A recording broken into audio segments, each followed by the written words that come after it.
Hello, Hot Vibes, and I'm Did you forget Billy. again? I was about to say, did you forget again? I did. Yeah. So this is Sense8, episode 2 of season 1. I am also a wee. Yes. Yes. What did you think about this episode? So, did any revelations on maybe you're getting a hang of things? And Sort of.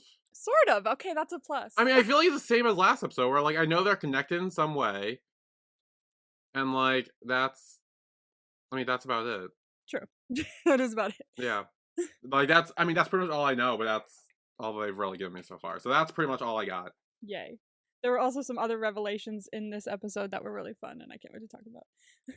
Yeah. A lot of fun. But how was your week? Christmas happened. Christmas happened. I completely forgot about it as well. Not Christmas, but like just now. What did I get? I got the new ATEEZ album. Nice. Shiny. I pulled like a lot of Yunos and a lot of Curly Hongjuns, and so I'm really happy about it. And I think this was my favorite thing I got. Here, let me show you. Let me move this because my microphone is being a bitch. I got this.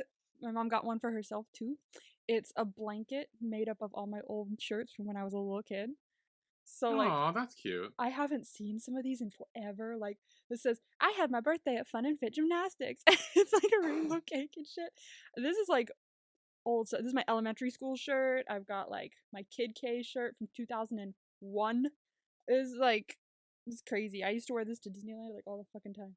So crazy, but I love this blanket. It's super cute. And my mom got one for herself as well, and so it has all her old shirts on hers, and I love it. It's very cute. I got money, which is good. Nice. I got a bunch of stuff on Etsy, which is fun. Nice. With my money. You know what I really wanted to get? I wanted to get the slippers. Did you? No. Because I ran out of money. I didn't run out of money, but I bought stuff on Etsy, and then I went, fuck. Oh, well. But I was this close. I didn't, though. That would have been nice. I need new slippers. My poor little, Everland slippers are, like, getting so old. And, like, just gross. But they're so cute, though, so it makes me really sad. But, yeah, maybe I'll find new slippers eventually. I don't know. It's not at the top of my list. But yeah, I got a bunch of stuff on Etsy, including something that you're gonna recognize. So, but it's not here yet. And I was like, damn it. So I can't wear it on the thing, but I'm gonna wear it for the next one because hopefully it'll come within the week. I don't know, but I'm gonna put it on. Just you're gonna recognize it from the second I turn. You're gonna be like, what are you wearing? I know it. I just know it. So I'm excited about that. I got 2 things actually to wear that you'll recognize, but one of them you'll definitely fucking recognize. Other than that, yeah, that's about it. But it was nice. It was a fun Christmas. How about you? Yeah, I got a new chair that I was assembling before we recorded, and I barely started. Okay, that's what that is. And then I got some new like AirPods. I got like a new like it's like a laptop bed stand where you can like have it on your bed, but it's not on your lap. It's like a yeah. Like the bed desk. It's one of those things. Yeah, those things. I got that. I got mainly that was it. I mainly just got stuff for like recording and like my recording stuff, like the chair, laptop stand, whatever thing. Yeah, I got like clothing, money and shit. All that regular stuff. But I also realized the reason it hasn't felt like Christmas this whole month, I've been talking about like, I haven't been in Christmas spirit. Me neither. I realized why. Why? I had holiday depression. Mood. I feel that. Like, I didn't realize it till I was at my aunt and uncle's house on Christmas Eve, and I didn't want to drink. That's so funny because when I have depression, I want to drink. Because it's like normally when I'm with them, I want to drink, and so I can like stand them. Yeah. But I didn't want to. I had like half a high noon I brought, and that was it. And then I was sitting there like by myself. Like they did a trivia thing. They tried to get me involved. I was kind of like didn't really answer anything. And then I went back to sitting down, and I was like texting my mom. I'm like, yeah, we need to go anytime soon. And she's like, okay, well, I'll try to come up with an excuse in like half an hour, so we can wrap it up. Whoa. But yeah, so that's why I think. Why. Yeah. Because even Christmas Day, I was kind of like, meh. Yeah. Yeah. Yeah. I felt that too. Yeah. So I think that's why I haven't been in a Christmas spirit this year, was that reason. So. Yeah, me neither. But I do want to say, I totally, I'm working on your Christmas gift now. Yeah, I've pretty much done the thing. But I'm doing a thing.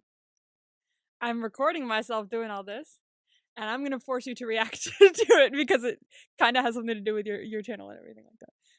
Okay. Oh, that's fun. It has things to do with things. So I'm making a thing, I'm doing a thing, and then once it's all done in like a couple weeks, then I will send it your way and make you react to it when you open your present. Okay, wait, so should I watch the video first and then open the gift, or should I open the gift then watch the video? I'll do a thing. I'll be like, I think I'm gonna do the video, and then like halfway through the video, I'll be like, open your present now, or something like that. Okay. And then you can continue the video. Oh, that's so fun! Oh, I'm excited now. It'll be a thing. Yeah, I'm still waiting on yours. Because I wanted to wait for today to hear what you got to make sure I didn't like double gift you anything. So I'm pretty sure you didn't get it from what you said. So okay. I have it. I will work on that when time comes. Yeah, I didn't. It wasn't like a big Christmas, but it was a nice Christmas. So yeah, I got a couple of nice little things. I got my cousin a bunch of crap, but I have to wrap it and send it. Because her birthday's on the 30th of January, so I got her birthday presents and her Christmas presents. So I'm sending it all at once. However, I'm gonna try and send it in a way that doesn't look like there's a bunch of stuff in there, because then customs is gonna be like, well, they have to come pick it up because it's more than this many dollars. So hopefully, but we'll see. I got her a capybara. Ooh, wait, like an actual animal? No, but yes, it's the World Wildlife Fund's like symbolic adoption thing. Oh, okay. I thought you were gonna mail her like an actual. I'm like, how is that gonna work? I know she'd love it, but no.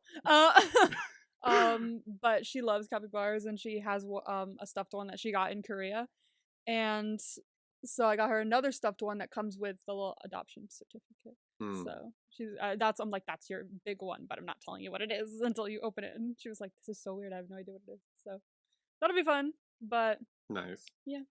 What'd you get for Christmas? Did you so I posted on Instagram. Now my brother got my mom a blanket with our cats on it. Ah.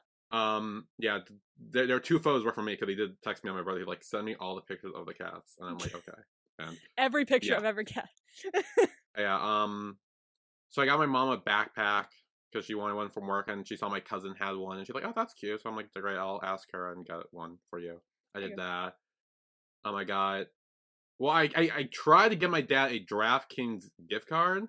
I ended up giving him the Sport of Kings gift card, which are 2 very different things.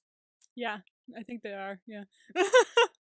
Yeah, DraftKings is a gambling thing, Sports of King is like a clothes shop. Oh no, well, he can buy sports clothes? Yeah, no, he didn't end up doing that. I was able to get a refund on that and gave him $50 to just get a DraftKings gift card. So that was awkward. I brought my brother a Spider-Man game that he wanted, the new one that came out. Oh yeah. Too, Spider-Man, whatever. And I brought my other brother some Lego sets because he's been into Legos lately, and I'm pretty sure he already built all the Legos he got. Hell yeah, Legos! Oh my god, always a good present. Yes. Anyway, should we jump in? Yeah, let's go. All right. So, I rewatched this episode yesterday just to make sure that I get everything done. But I do have the wiki here, because that's our thing. Oh yeah, by the way, apologies, I forgot to mention there's another there. And once again, I watched it at work. No, why do you keep doing that? I already warned you that. It was Friday, like we were pretty much done with our schedule, and like I was sitting there for like 3 hours. I'm like, might as well bang it out now just to watch it, in case I can't tomorrow. And I'm like, again, seriously? I'm so sorry, I forgot to tell you. I completely forgot. Like, usually, okay, so I actually don't remember if there's one in the next one. But I will go through before we end this just to make fucking sure. Because I keep not telling you, and it's totally accidental, I swear. I didn't realize it was in this episode. And then halfway through rewatching the episode yesterday, I went, is this the episode where... And it was. Yeah. It was the episode where. It was. So, my bad, but we will get to that. Okay. Anyway, to start off the episode, we start off in San Francisco with Nomi and Amanita. In the last episode, the last time we saw Nomi was when she saw Angelica at the play dance thing, the modern dance performance, and she saw Angelica there, and so she's telling Amanita about this. She said, "It's the same woman, I swear, is from my dream," and Amanita's like, no, you need to stop watching cop shows and things because it's messing you up. Or maybe she's someone from your criminal past. And Nomi keeps saying, oh, I'm not a criminal, I was a hacktivist. So she does have a bit of a hacking background. She's more professional now, as she says. And she has clients and things like that, and she hacks for security companies.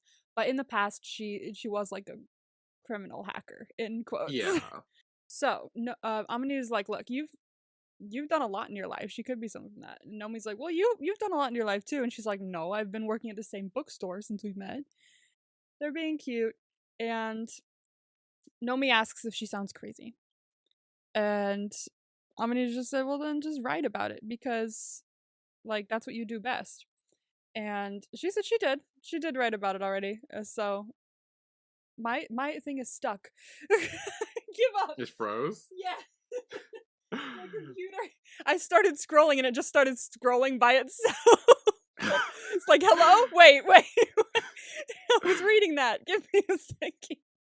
Oh, damn. I'm gonna throw. That's what happens when sometimes the wiki kind of fucks up like that. Yeah, I can fucking tell. Yeah. Okay. Speaking of, did I ever tell you I have a wiki page? You have a wiki page? Someone made it for me long ago when I during the SCOM days. No I doubt it's still active. I'm looking. But okay, well, yeah. I don't know if it's still active or not, but it was way old. Is it in the SCOM wiki? I don't know. I think it was. I don't know. Also, make sure you're speaking into your microphone because sometimes when you do go close and you're away from your microphone, it's hard to hear you when editing. I've realized. My bad. Yeah, there we go. My bad. Okay. I wish it was. That would have been so cool.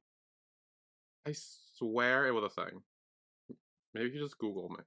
This is weird. I don't know why I'm doing. Yeah, it's so. No, that's the other. But that's an alien dude. I am gonna look.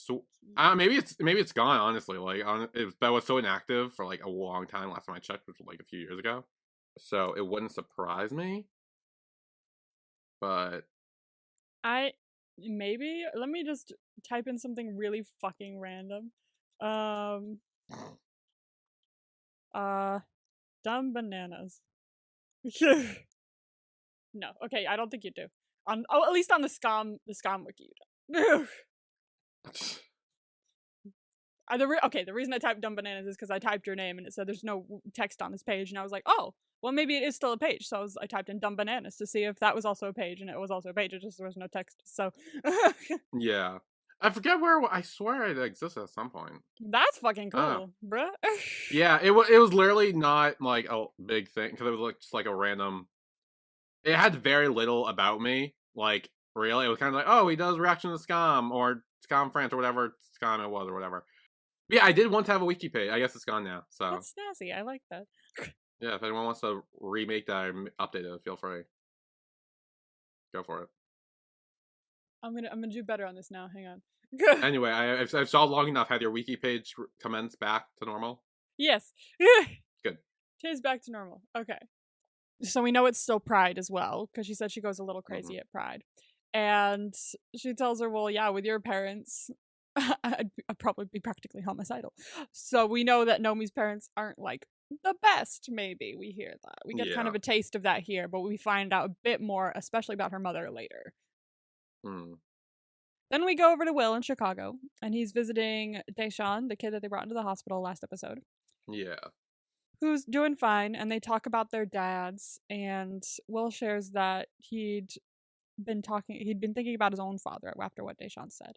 And he asked him, oh, is he dead? And he said, well, some parts of him are, including his career, because it kind of ended his career. So we kind of get a flashback to Will as a kid.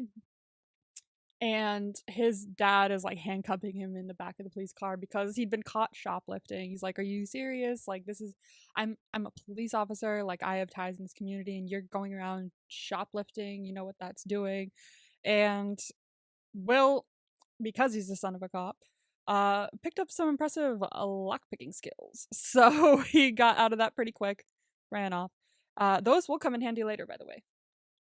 Fun little tidbit. You'll see why. Many way, actually, but in specific ways it'll come back.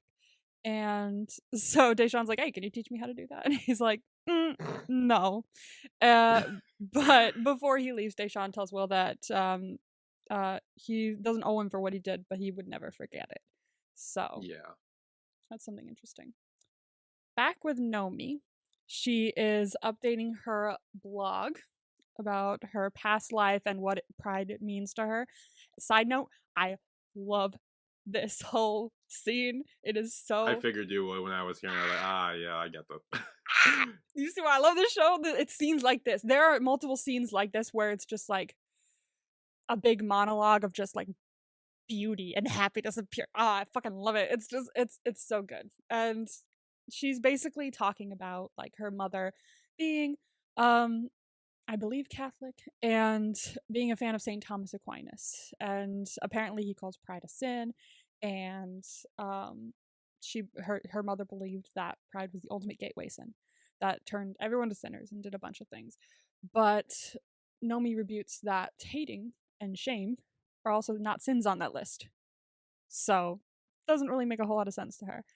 And she says that today when she marches at Pride, she's not marching, she's marching for that part of her and to remember that she isn't doing this for herself, but also for others who have had similar lives to her. And this is where the title of the episode comes in. She said, I'm marching to remember that I'm not just a me, I'm also a we. Which I love that that's the title of the episode. Which is why I love that quote as well. It's, I am also a we is actually a kind of a big quote in the Sense8 fandom. Like, if you find a lot of merch for Sense8, some of it, a good chunk of it will have I am also a we, or I am a we in it. And she ends the blog by telling St. Thomas Aquinas to go fuck himself. Nominated like, yeah! So I love that whole scene, it's so good. And fun little kind of, we see a little montage of everyone else kind of in this moment, just kind of celebrating and doing their own things, but Sun is sitting outdoors holding a bunch of folders. Kala seems kind of hesitant as she looks at her family and things like that. We see kind of like a eye into everyone's life as she's saying this speech and what everyone's life is currently like. But cool fun fact, they actually filmed this at San Francisco Pride. Like, cool. This was actually happening. And the group Dykes on Bikes, that's the real group. And I think they're also at LA Pride, because I see them whenever I go to LA Pride. And so they were riding with the actual Dykes on Bikes crew. So, cool. Very cool. Fun little tidbit. That happens with a few other like events in this show. That they'll just be like, oh, let's just film at the event, and then it'll make it, feel more realistic. And it really aids to the filming and why this show is like really well done and well filmed and well edited, because they utilize the space that they have when they go to different countries and different events and things like that, which happens again Pride-wise, but I will not get into that until way later, because that's not until season 2. Okay. However, during Pride, while they're riding with the Dykes on Bikes, Nomi looks to her right as she's taking pictures, and she sees Jonas in the crowd. Yeah. And it's very much like she feels compelled to like stop and stare. It's like, wait, who the fuck are you? And while she's staring at him, she then passes out and falls off the motorcycle. Thankfully, the motorcycle isn't moving. I would have been really fucking scared. Yeah, I was gonna say, like, luckily it stopped at that point. Yeah. Like, oh, shit. They were all stopped at that point, but she does pass out and fall off the motorbike. But we end her scene there for now, and we hop to someone else. I remember watching this for the first time, going, no, you can't just make me love her in one scene and then just take her away from me. But she's okay, but she's currently in a predicament, so we'll get there. But next we go to Riley. Back in London, Riley's having a tough time. She's still covered in blood. Yeah. Poor Riley. She's still covered in blood, and she leaves the apartment from where Jax Knocker and the other guy seemingly died, and she's walking around kind of in a catatonic state, singing a song in Icelandic. I don't know which song, but it's very pretty.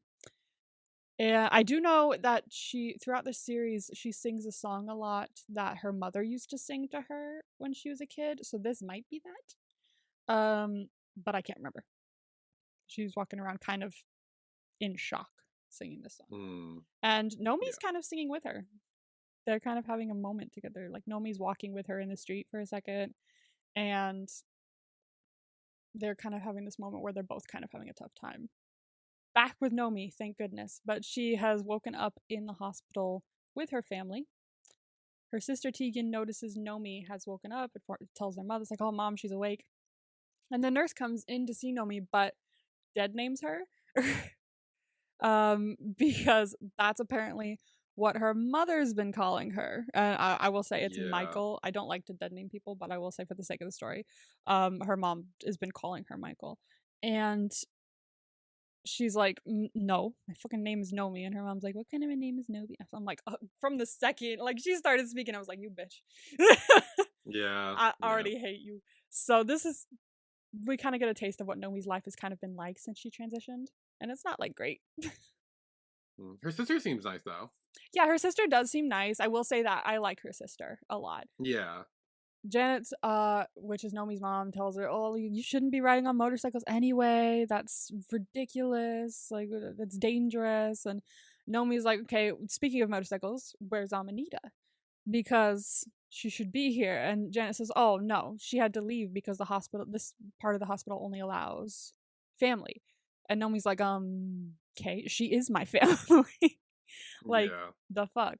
And her mother's just not having it. She's like, no, she's not. We're your family. And it's like, you haven't been my family for a while, especially with what you're like. So, but apparently she says, you still want me to leave after what Dr. Metzger is going to tell you, then fine, we'll go. But that kind of insinuates that something very bad is happening to Nomi, and that she needs people with her in this time or something. Yeah.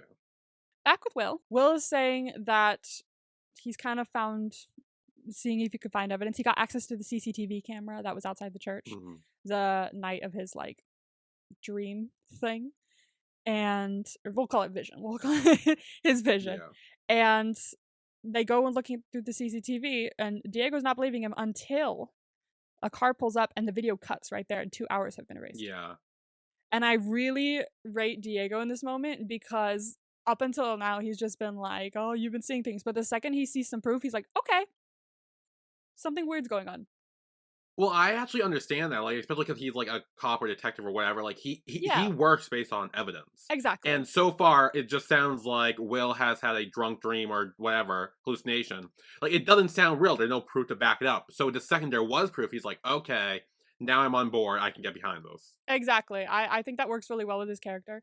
And I was like, okay, he's in. That's really good. Like, the second he sees any proof, and he's like, all right, something weird is going on. Maybe we'll figure something out. So I do like that he did that, and it does make sense for his character as a cop as well. Yeah. And they noticed as well that somewhere in the video there was a man walking in the background of both of those shots of it being before it was erased. The before part of it was being erased and the part where it cut. So they were like, maybe he knows something. So they're going to go see if they can find this guy, I think. Honestly, I remember seeing this part and then not remembering what the fuck happens with that after. I was like, do they ever go find this guy? So hopefully they will. But I don't know if that was dropped at all or not, because I actually don't remember them actually finding anyone. This time we go back to Lito, this is quite a big episode for him, this episode. And he's arriving at the premiere of his latest movie.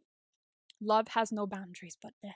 Honestly, the movies in, like, Mexico that he's making have the most, like, profound titles like that. Like, they're extra. But, yeah, he seemed like one of those actors who does works like that. It's like telenovela style, but like movie, I guess, because like it's very dramatic, you know. And his co-star is with him, Daniela, and apparently there are some rumors flying about him and Daniela. Oh, she bothered me. I will say this episode, she's probably at her worst, but I really hope you'll come to love Daniela because she's one of my favorite characters in this show. Really? I really hope you like her. I love Dani. I'm not even kidding. She was like harassing this dude. Like, very true. For very most true. of this, like it. I mean, she's also a dumbass, but like she's like the vibes weren't there for me. I agree. In this episode, I was watching it and I was like, this is probably when she's at her worst. Like she's fucking horrible in this episode. I remember first watching this. Like, when I was first watching the show, I was like, okay, you can fucking stop, girl. Like, for real? No. He said no. So yes, this episode, she's absolutely terrible. But as the show goes on, it kind of becomes campy with her character, kind of, where she becomes kind of like a little bit stereotypical, but also just like funny.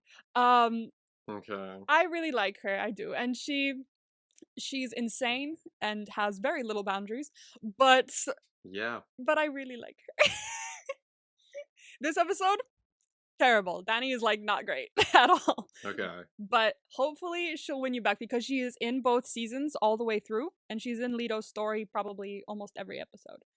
And I grew to love her so much. She is like one of my favorite characters in this show. Just she becomes a very lovely person. So insane all the way through. But I love her. So hopefully we'll get to that point. But yeah, he's there with Daniela and there's some rumors flying that they're together. And apparently also Lito has been named one of the sexiest men in the world, voted by On Fuego magazine. So go Lito. And Lito keeps telling the reporter, oh, me and Daniela are just friends. And Daniela's like, oh, we're good friends. Like, oh my god, she wants more. You can kind of see. And so they go off to their movie premiere hand in hand, and it's kind of like maybe a little bit assumed that, oh, this is the person that he's with, that what he kept saying before, like, oh, my heart belongs to another kind of thing. No. And it seems that I could tell like almost right away that it was not her. Like it was not her. She was acting too desperate for it to be her. Yeah, she is too desperate for it to be her. But like the show is kind of be like, oh, it's her, but also her saying like, oh no, we're good friends, like it's not her. And we see a little more later, like even before we get the reveal, when they're walking together in that one scene, it's very much like, oh no, they're not dating, no, definitely not. No. But she definitely wants something more. So then we go to Kala in Mumbai, and she's with her family and friends at their engagement party, her and Rajan. Yeah. And Rajan's giving a really nice speech, reminiscing about the relationship before he proposed, and he was saying that she seemed to have zero interest in him, and he was kind of discouraged about asking her out, but then he sent her a bunch of flowers to her office, like a bunch. Her office was like covered. She could do no work. It was only flowers. And he sent those to her on her birthday, and that got him a chance for a date. They went to a movie, and he said when he saw her tearing up at a particular scene in this movie, he hoped that she would have as deep a feeling as that for him one day. And I gotta say right now, I really like Rajan. He's nice. I didn't see the problem with him. Like, I mean, maybe it's just like she doesn't love him and that's fine, but like, so far there seems to be no issue to make like him not lovable, I guess. I don't know. I liked him. I like it. I won't tell you like his full story now, obviously, but I will say that this beginning here, it shows who he is as a character, kind of. It's just that he's just really nice and he genuinely loves her. Yeah. So, and the only problem seems to be just that she's not in love with him. Which that is a big problem for a wedding, but it's nothing about his character, obviously. Yeah. And so Rajan performs this like surprise dance with the groomsmen. It's very Bollywood. It's very like, it's fun. It's very fun. And she gets up and kind of joins him. Her and all the bridesmaids and the girls also dance with them, and it's great. It's colorful. It's fun. I love like kind of like Bollywood inspired like dance scenes and stuff like that. It's just they always so like colorful and fun. Yeah. Then we go to Lito, and it's the night of the premiere. They've just finished the premiere and they're walking home. And Daniela's like, "Oh, you're amazing," and that other bitch was like horrible. Like her tits are huge, and was that the nun girl? No, because I will say this: the movie that we were watching him film was not the movie of the premiere they went to. He's still filming that. Oh, okay, never mind. This is a different movie. Okay. He's in a lot of them. But this is for a different movie. But evidently she doesn't like this girl. And she's kind of being a bitch. I'm not gonna lie. Yeah. I swear she gets better. But as I was watching this episode, I was like, but she's flirting with him and trying to invite him to her apartment, and he says no, and she's like, "Oh, wow, that's I think this is the first time a guy's ever said no to me, and I kind of like it." I was like, no, like, yeah, go away. Like that. At that point, I was like, okay, like this is where I draw the line. This is a no. And then Danny, no. I'm telling you, first episode sucks with her. Like she's like not great. Like, girl, no means no. So, as they part ways, we cross over to the next scene where Wolfgang's having a time. Yep. I swear to God, it's not always like this. This is just poor planning on my part. Okay. This doesn't happen in every episode. This was an oops. But Wolfgang is having a time with a girl named Anya, who we only see in this episode, so she's not really important. Okay. She seems nice though. I say that, but she seems nice later. Yeah. Here we just see other things. Yeah. Yeah. And what's funny is that it goes to Kala right after, and she's like, "Do you feel hot?" I noticed that. You see? I noticed that. Yeah. You start to notice things. It goes to her, and she's like, "Oh, I'm sounding all very hot," and then we come back to him afterwards, and he's like, "I'm hungry." Which is what she should be feeling because she's at a wedding and exactly. Eating. He's like, I'm hungry, and I have a craving for Indian food. Oh yeah. And I was like, see.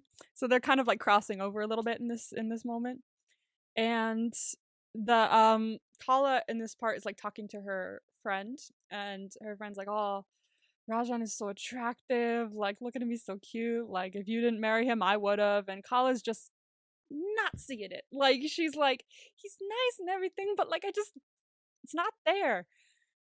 And also we get a scene of Rajan pretty much leaving the party, Rajan and his father, and they were like, "Oh, we loved your dance," and he's like, "Thank you." He turns to Kala, and it's kind of awkward still with them, like, even though they're going to be getting married. He's like, "Oh, did you like it?" And she's like, "I did, yeah." And it's little awkward, but he asks her father if he can go say goodnight to her. So back with Lito, we get a little bit of a revelation here. Yeah. It turns out that the heart that his heart belongs to is a dude. We got a gay. That didn't surprise me. I thought so. I was, because like in the first episode when he's like, "Oh, my heart belongs to another," I noticed he didn't like specifically say anything. Yeah. Like a woman or anything. And then I really put it together last week when we recorded, and you also didn't really say anything with like pronouns or anything. So I was like, I see what you're doing. You're trying to hide something from me. I was hiding something from you. I was thinking of like saying it or something in the character descriptions when I first gave them to you, but I was like, no, I'm gonna let this be a surprise. Yeah. But yeah, Lito, he comes in, his boyfriend's asleep. His boyfriend's name is Hernando. I love this man. He's a sweetheart, and he's pure, and he could do no wrong. I will say that right now. That's not a spoiler. Okay. He's just lovely. He's a very passionate romantic person. He talks about art a lot. And so Lito comes home, and Hernando's a little bit jealous because he's like, why not take me to your movie premieres? Like, I know I understand your career and everything like that, but I want to be your arm piece. And he's like, why be jealous of the arm when you already have my heart? And he's like, what movie is that from? They're just so fucking cute. And he's like, actually, I don't remember. But I love them. I think they're so sweet. And he's talking about like this little thing that he does with his glasses, and he's like, oh, he does this thing where he puts his glasses here and crinkles his nose, and I fall in love with him every time, and I'm like, stop. I love them so much. You have no idea. They're like my favorite. Aside from Nomi and Amanita, who are definitely my favorite, but I love them. And Hernando asks him if he thinks Daniela knows anything about him, or maybe suspects anything. And he said she just wants what she can't have, so we might have to pick someone else because we're getting to a point.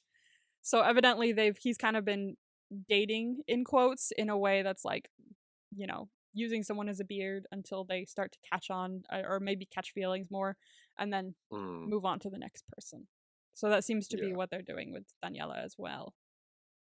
Okay, so back with Wolfgang and Anya. They're having dinner at an Indian restaurant because he was craving it. And while they're talking, Wolfgang's like, I'm not really looking for a relationship. And when Anya asks him what he is looking for, Wolfgang looks over and he sees Kala just walking down the street. Yeah. I love this scene because it's just unexpected, because honestly, she shouldn't be there. She should be in India. And she is in India. But to see her just walking across the street and seeing him see her, and then to cut to her looking out of the balcony and him being down there looking up at her, it's so romantic. Yeah. It's beautiful. I love the show. I think it's also important to show that happens when Anya says, well, what do you want? And then all of a sudden, like, she's there and he sees her and it's like, oh, that seems to be what he wants. Perfect. You want to know why? Because that actually, like, has, like, okay, I'm trying to think of the way to word this. You've kind of stumbled onto something of, like, how this whole Sense8 thing works. Like, yeah. I will say this now, so you, well done. I'll say this now so you can kind of notice it throughout the show, because it's not like some big reveal, but it is said throughout the show, kind of like similar, like, instances where they kind of like end up seeing or connecting with someone that they need in that moment, or that their feelings have attached to in that moment. So like in this moment when she says, what do you want? It's kind of just like they're drawn together in that moment, because that's what his brain went to, even though he doesn't know her and he hasn't seen her before. It's kind of just pulled into it that way. And we'll see more examples of it throughout the show where Sense8s will be having a problem, or they'll be thinking about something, and that person that is most, you know, equipped to help them will show up. So, or equipped to deal with the thought will show up. So you kind of stumbled onto something there about how all this works. Nice. So back with Lito and Hernando. Lito wakes up to, or they both wake up to the buzzing of his doorbell. And oh my god. I feel so bad for Danny, because like this episode You feel bad for her. No. I feel bad for future her, because this episode she's so bad and you're like, no, fuck you, and I'm like, oh, but she gets better. She literally showed up at his house, drunk off her ass. She does. I'm pretty sure she called the paparazzi to get like scandalous shots of her going into his room. She could have very well done that. Yes. Yeah. Yes, she could have very well done that. And yeah, she's drunk. She's ringing the doorbell and she's like, "Let me in." Like, "Oh no, what if I fall asleep here? Oh no, paparazzi." I'm like, "Oh, this fucking bitch." Honestly, I would have left her there. I would have too. Not future her, but this her. I would have. I do agree. So back with Kala. She's on the balcony with Rajan talking to him, and he's talking to her about maybe their future. And he says that, like, obviously there are things separating us. Like, my family doesn't do religion really, and yours does, and you do. And she can sing and he can't. And they're having a cute moment, whatever feelings there are.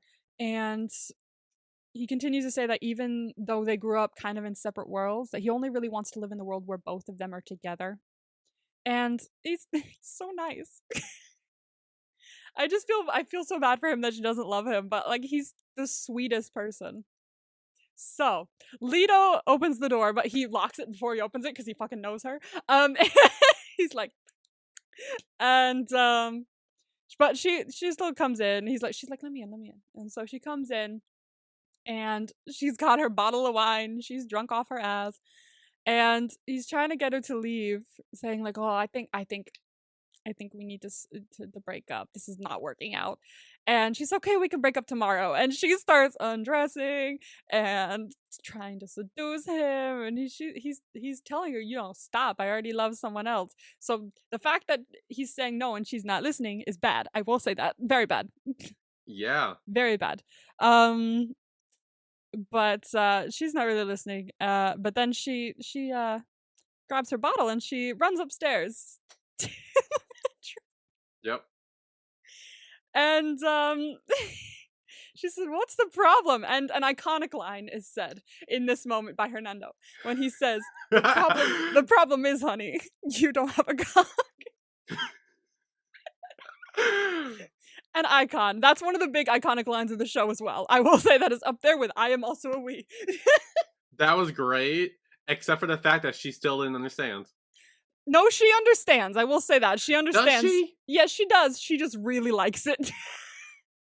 Does she understand, or is she like, "Oh, a threesome, that's fun"? No, fully, she's not thinking a threesome. That's a funny thing about this. She's literally not. Wait, really? Oh, yeah. I must have misread this then. Because the way she's like, "Oh, this is fun, you need someone you can trust," and like, I thought it was like, "Oh, that's what you want to have a threesome with your friend who's in bed naked," because that's what friends do. No.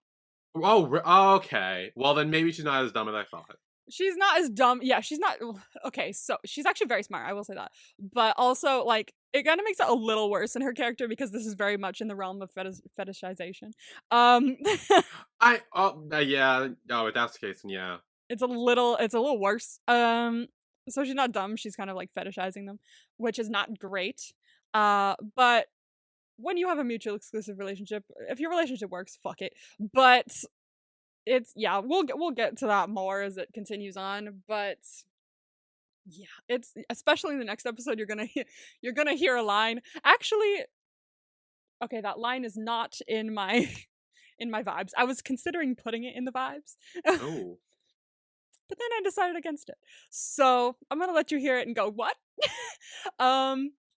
So yeah, we'll get there. But so Lito's trying to play it off when she runs upstairs and Hernando says all that, and he's like, "Oh, that's so funny, my friend." Ha ha ha. And Hernando's like, "Lito, look at her face, she totally knows." Like, dude, this is not, you're just digging a deeper hole for yourself. But Daniela is like, "Oh, this is fucking brilliant. I love this." And she's like, look, you guys need me. Like, I've become kind of an expert because of my family about like deflecting rumors and things. So I can deflect rumors about you. And they're like, "But what are you getting out of all this?" And she's like, "Are you fucking kidding me? This is my dream. This is my dream." So as she sits in between them drinking, and they all drink at that point, which is kind of funny. They're all like, "Oh, fucking Christ." But this storyline is interesting, but it's kind of funny. I'm not gonna lie. As we go forward. Right now it's bad. Right now it's bad. But as we go forward, it'll become more about like family and things like that. So don't worry, we'll get there. But yes, I can see right now how yikes. Yeah. So we're gonna go ahead and take a break here. Okay. And when we come back, we will talk a little bit more about poor Nomi being in the in the hospital and having a tough time leaving. Yeah. So we'll be right back.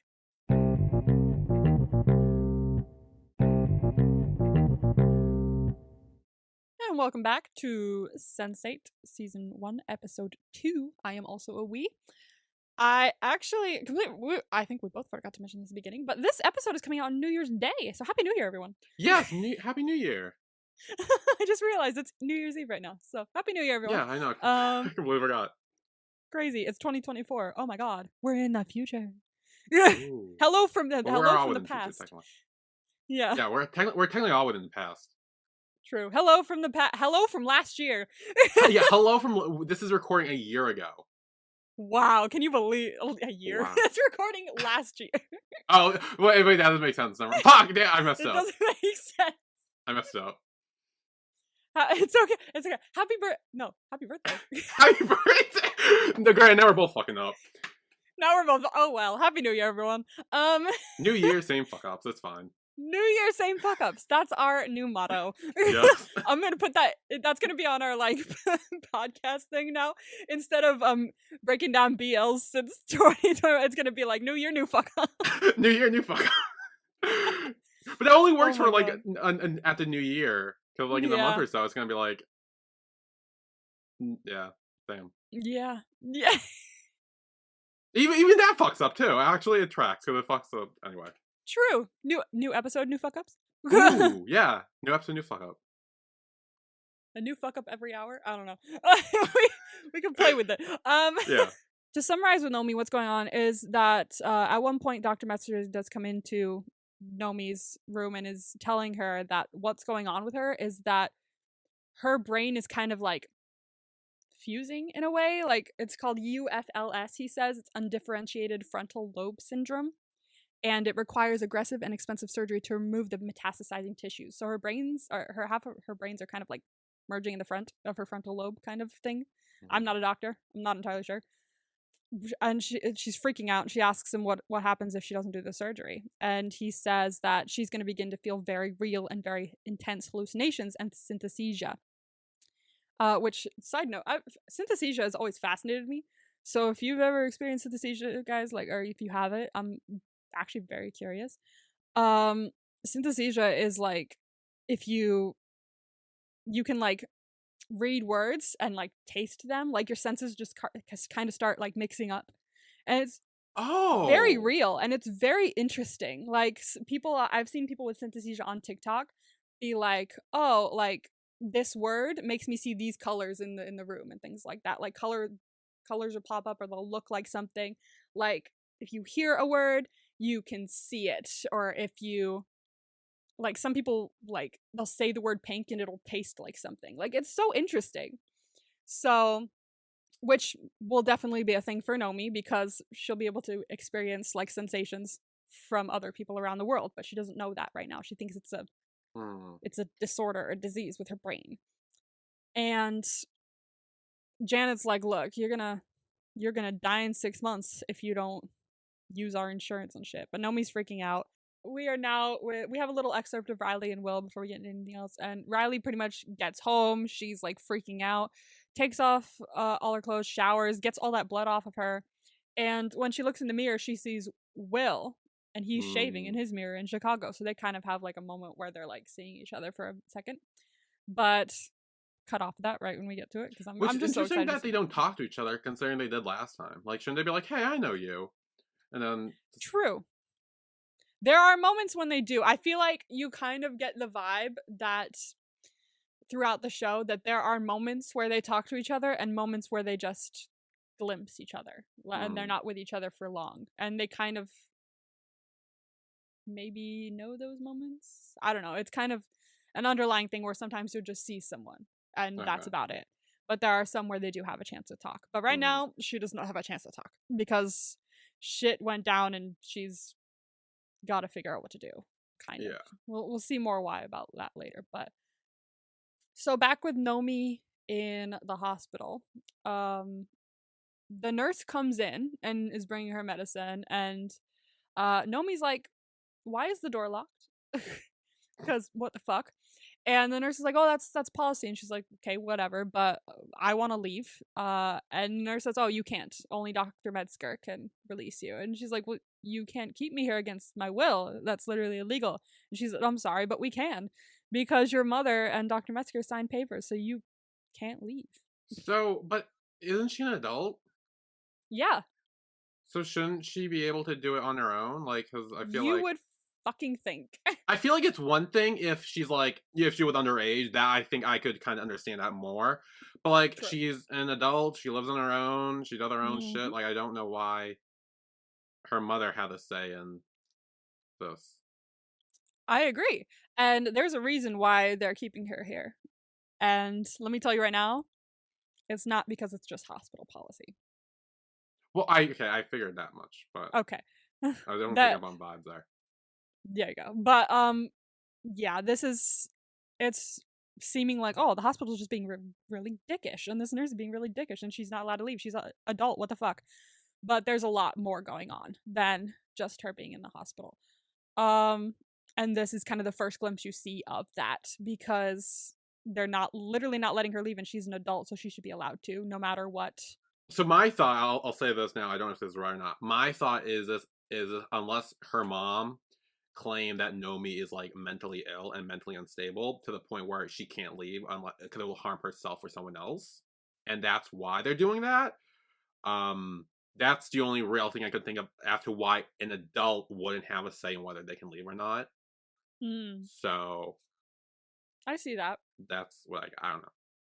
And not kind of next episode, but more in the episode after next episode, episode 4, it's all gonna kind of come to a point where you're like, okay, this is fucking insane. What the hell? Because like, it should not be this much of a like thing that they're keeping her here. So what the fuck else is going on? Like, it's gonna come to a point where you're like, this is not just someone being kept in the hospital because they're injured, and it will get to that point. But this is kind of the first taste that you see of something very weird is going on here. Diego's kind of talking to Will about like, he's kind of had some weird experiences in the past, where one time he was walking his dog, or his dog was with him, presumably a police dog. I don't know though. I don't think it was said. And this dog started barking at a man. And a few days later, Diego saw that there was a warrant out for him because he was a sex offender. So he was like, oh. Yeah. So Will was like, oh, I believe it, because animals can sense things that humans can't sometimes, which I definitely see. I believe that. I 100% believe that. Although one time the dog at my dad's house, when we were having an earthquake, I saw videos afterwards of dogs sensing the earthquake before it happened.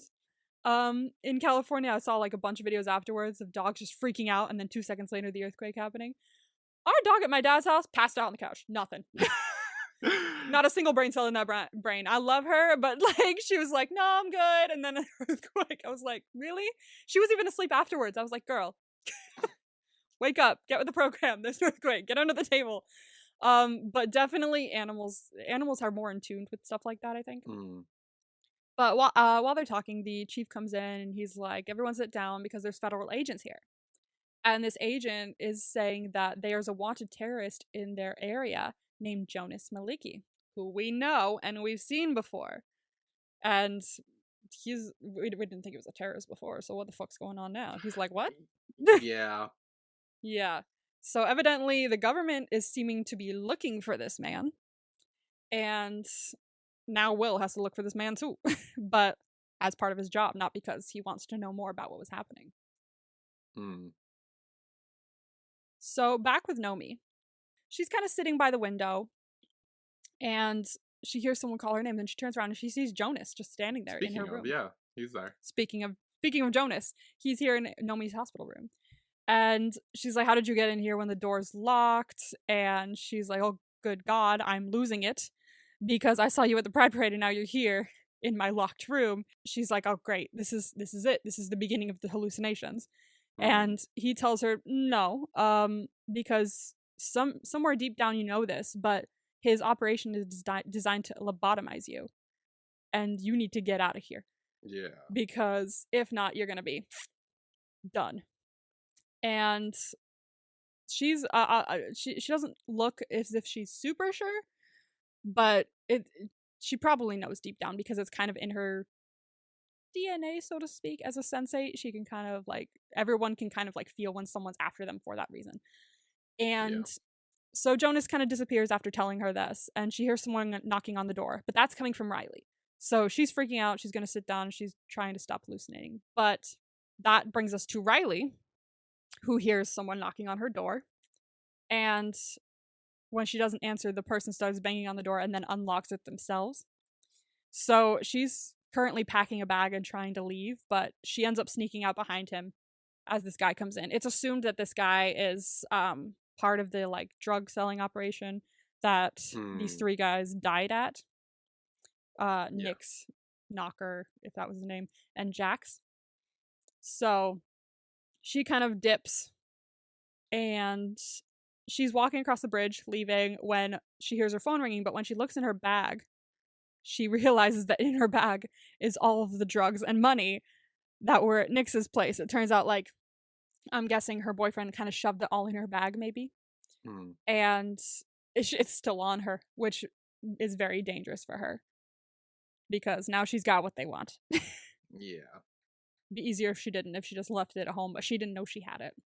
So to go back with Will, he's gonna go talk to his dad after, what he was talking to Deshawn about. He kind of wanted to go see his dad. So he went to go see his dad, and his dad's friends are there, and they're kind of like, hey, dick, traitor, what's up? You saved a gang member's life or some shit, and they don't like him right now. No.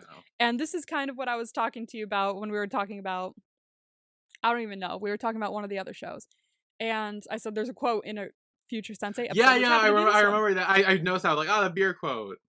The beer quote, where he's like, oh, I'll have his beer, and he's like, what? Why are you taking my beer? He's like, beer is innocent, it doesn't take sides.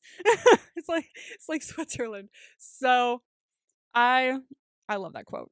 I kind of live by that quote now that I like beer. Beer is innocent. Leave the beer out of this. So while they're arguing about the beer, Will goes over to his dad, who's kind of, over off to the side. Will's trying to talk to his father about the fact that something's going on and he's not entirely sure what, but he feels like his dad might be the only one who would believe him. And he says it might be related to Sarah Petrel. So we now have a name for this mysterious girl that he was following in his dream, supposedly, when he was a little boy. Mm-hmm. So her name was Sarah Petrel. And his dad seems to react pretty strongly to that, like, oh shit, no, not this. Not this again, because if you tell anyone about this, your psych eval is gonna fuck you up, and it's gonna be haunting you forever. So you really need to let this go. So evidently something happened to Will when he was a kid, involving Sarah Petrel, and it's something he hasn't really been able to let go, which we will again touch on more throughout the season. So back with Nomi. She hears the phone ringing, but honestly, she thinks it's another hallucination, so she doesn't want to answer it. However, it's not, because when she answers it, it's Amanita! Amanita, she's got a friend in the hospital who is like, and she was like, please, I need to talk to my girl, because I'm not allowed up there. So she calls her from the hospital phone. She said she'd been calling each of the rooms on that floor, because she knew she was up there, until she finally got her. And she said her whole floor is guarded for some reason, very heavily guarded. And Nomi's like, dude, no, I think something is actually wrong with me. I've been seeing things, feeling things, hearing things. That guy I saw at the parade, like, he was in my room, and it's a mess. And she said, hold on, do you mean he's a Persian guy about yay high? And she was like, yeah. And she's like, cameras don't hallucinate, and that guy's in your camera, and he's staring right at you. So now we have confirmation that Jonas was here, because that's the only way he could show up in a camera. He wasn't in her mind, like. Yeah. But he was when he was in the hospital room, though. Yeah, he was in her mind when he was in the hospital room, because he can't just get by the locked door. But he was actually at the Pride Parade in San Francisco. He was there in person. So that kind of helps Nomi a little bit kind of calm down and realize, okay, maybe I'm not hallucinating everything. And Amanita says she's got to go. But, and I fucking love her for this, she said, I'll figure it out, but until we do, I will burn this building down before I let anyone touch that beautiful brain. And I love her for that. Amanita's the one, I'm telling you. I really like her. She's so cool. So they say I love you, and then she hangs up and she's got to go, because Lola's like, bruh, more guards are walking by here, we got to get out of here. So Amanita's kind of, she's ready to, kill for Nomi. She's making sure that nothing bad happens, from the outside at least. And it's kind of, calmed Nomi down as well. She's back down to realizing maybe this is not a hallucination and someone is fighting for me, which is good. Now, in our final scene, here we are with Will. And he's at a convenience store. He's looking for sleeping pills. The guy who owns the store is like, bruh, you should get this one. It's sick. It makes you see things. Clearly completely unaware he's a cop. Yeah, he was like, I'm already seeing things, so I'm good. I like that he's not just like, you're being, you're doing drugs or some shit. So, like, he's not acting like a cop right now, thankfully. And he's just like, I'm seeing enough things. I don't need to see anything more. So can I just get a sleeping pill straight, nothing mixed. And he was like, oh yeah, it's over there. So he goes over there looking for it, but while he's looking for it, he sees a magazine about psychic. And he's like, ooh, I need to look at that because I'm having some weird visions. And while he's looking at it, he sees someone enter the store, and it's Jonas. So yeah, and Jonas is actually here. He's here. He's not in his brain. Because he ends up driving a car, but we'll get to that. And he's like, I need to bring you in. He's like, hold on. And he says, okay, you need to figure out if you're going to trust what other people say or if you're going to trust your instinct. Your instinct is telling you that you want to ask me some questions. I know that. So you need to listen to that. And Will's asking him how he knows his name, how any of this is happening.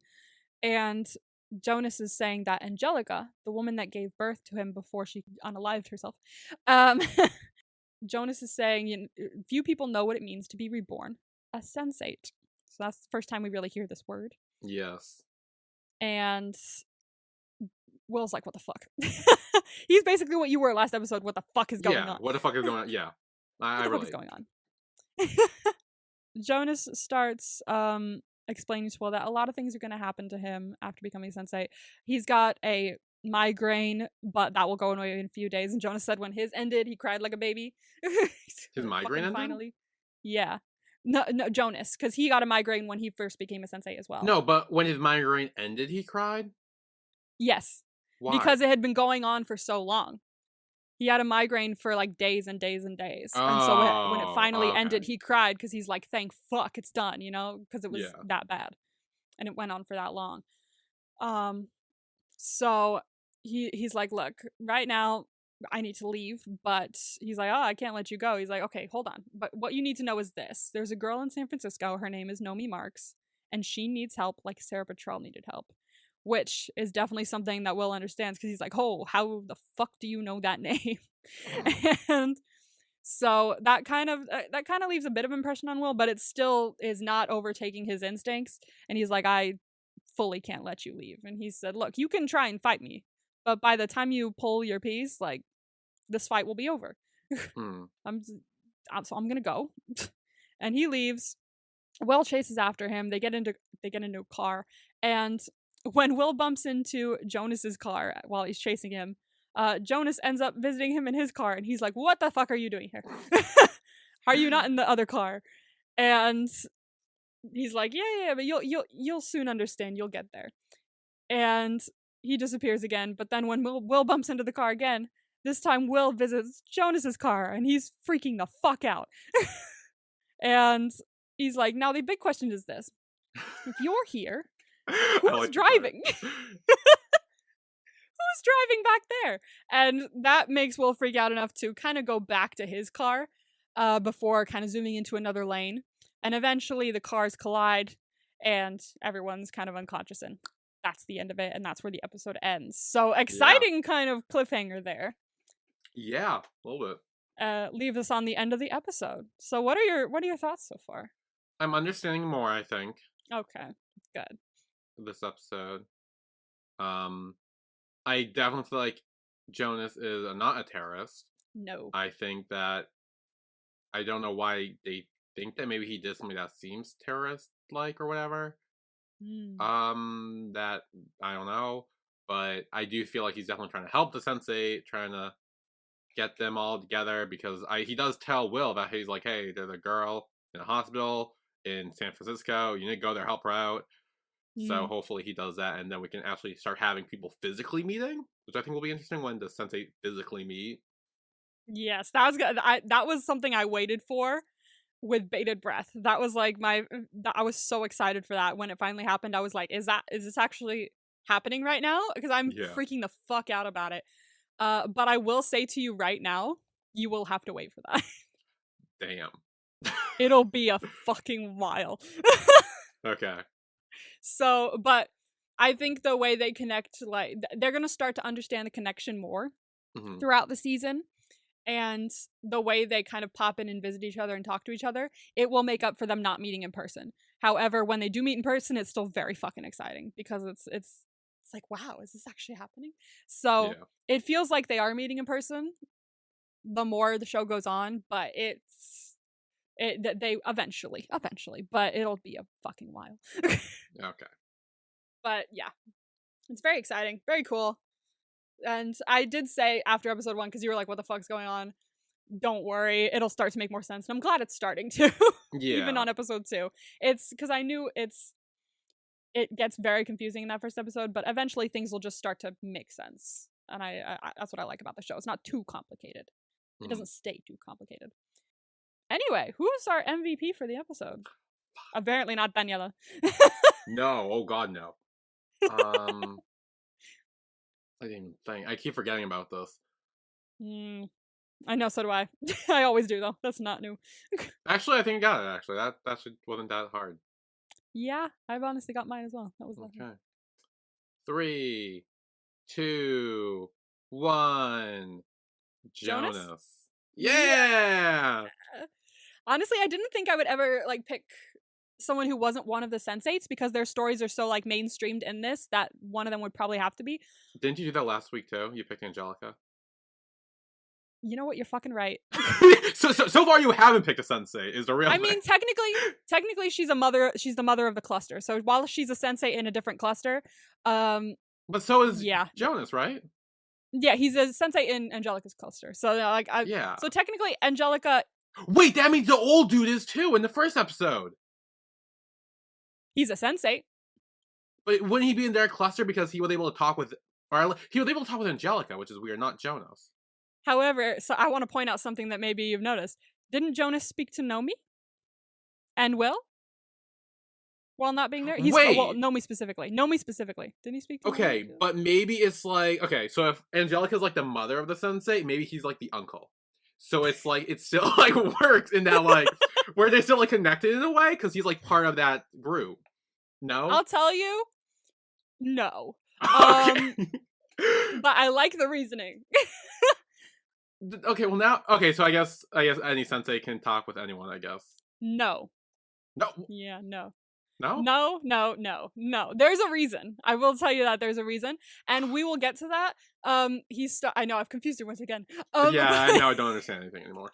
Don't worry. We'll get to a point in the show where I'm able to reveal this more, but this will become kind of like a key point in them kind of like trying to get away from the guy that you see in the first episode. But I won't reveal it now, but it'll become a little bit more prevalent. I'm trying to remember when. I think maybe not in the next episode, but in the episode after that. I don't remember. But yeah, you will find out something that'll make a lot more sense as to why people outside of clusters are able to speak to people inside a different cluster. If that makes sense. But it will once we find out why. Okay. And I want you to remember that when we do find out why, because it becomes very important throughout the show. Okay. So, grades? Oh, fuck. Where's my pen? Okay. All right, grades. Let's see. So, as I'm doing with this one, I'm having you guess the person that's involved, not necessarily the thing, because I feel like that's a little easier. Or will become easier at the very least. But our first vibe was We March with Pride, and you said that's about Nomi. You got that right. Hey, okay, at least I got one. You got one. You actually got 2, but we'll get there. Oh, I did. You did. You got 2. Erased. You said that was about maybe Sun with the folder. No, it was about Will with the tape. Yeah. A party. You said Wolfgang threw a party for cracking the safe. No. What was the party? The party was the engagement party with Kala and Rajan. Oh. That's what the party was. However, you did get the premiere right. You said Letho had a movie premiere. Oh, right. Yes, I did. While it was for a different movie, you got that right. Yeah. And with hospital, you said, Will, you were wrong. It's Nomi that was in the hospital. Yeah.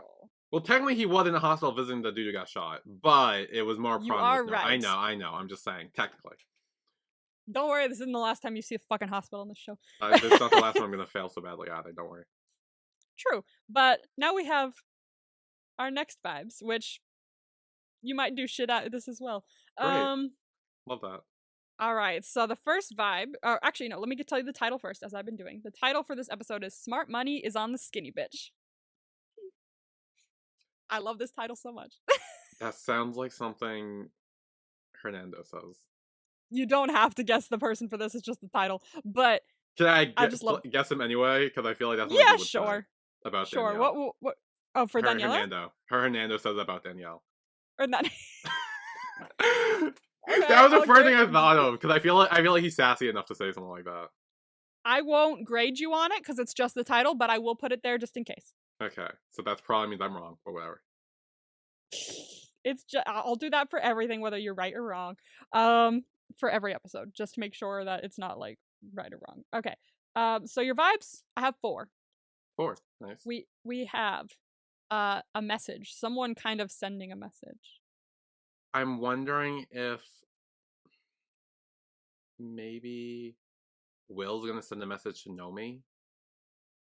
Because I know that Jonas kind of mentioned that to him, and maybe he's gonna like see that. Maybe he's just gonna say something. I don't know. Something nice. Like so I will write that down. Let's see. Ah, yes, Mr. Fuck Off. Mr. Fuck Off. Mr. Fuck Off. As like a name, like, you know, like Mr. Fuck, not like Mr. Fuck Off, Mr. Fuck Off. Is that like his actual name? Not his actual name, but they call him Mr. Fuck Off.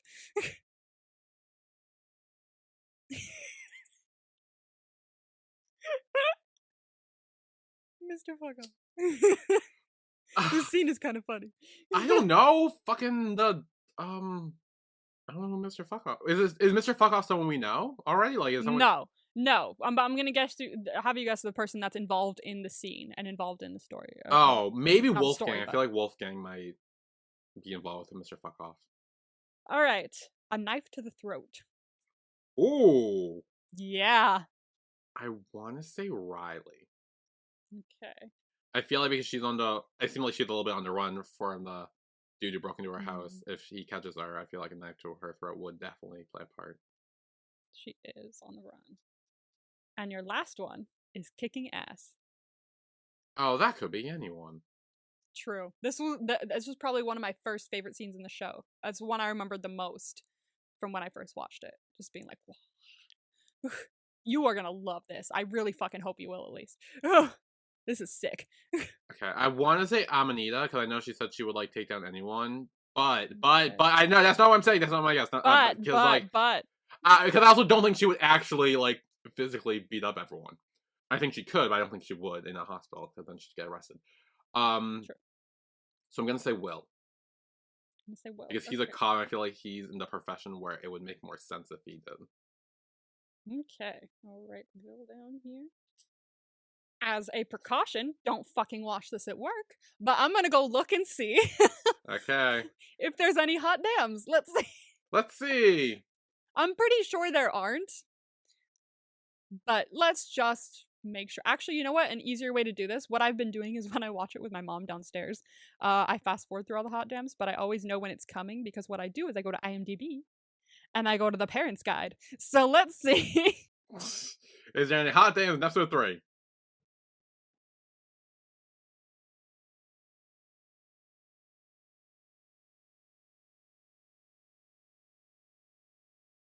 Okay, it says some sex scenes and female topless nudity. Maybe that means for the whole show, but it's never said it like that. It said it through like episode, you know?